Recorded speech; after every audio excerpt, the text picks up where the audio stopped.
দর্শক, দেশের বিভিন্ন স্থানে জুলাই আগস্টে ছাত্র জনতার গণ-অভ্যুত্থানে আহত ও শহীদদের স্মরণে স্মরণ সভা অনুষ্ঠিত হয়েছে। প্রতিনিধিদের পাঠানো তথ্য ছবিতে দেখুন ডেস্ক রিপোর্ট।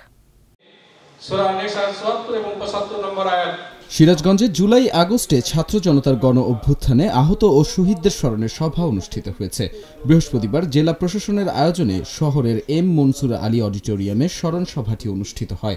জেলা প্রশাসক মোহাম্মদ নজরুল ইসলামের সভাপতিত্বে সভায় বক্তব্য রাখেন পুলিশ সুপার মোহাম্মদ ফারুক হোসেন সহ আরও অনেকে।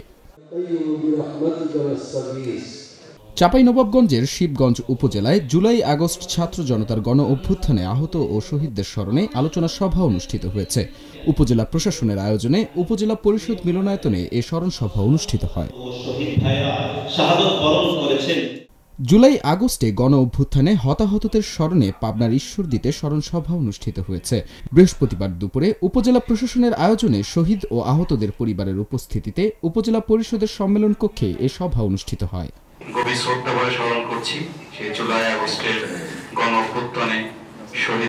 নাটোরের গুরুদাসপুরে বৈষম্য বিরোধী ছাত্র আন্দোলনের শহীদ ও আহতদের স্মরণে শোক সভা অনুষ্ঠিত হয়েছে।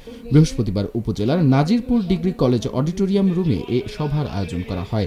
কলেজের ভারপ্রাপ্ত অধ্যক্ষ আমিনুল ইসলাম এতে সভাপতিত্ব করেন।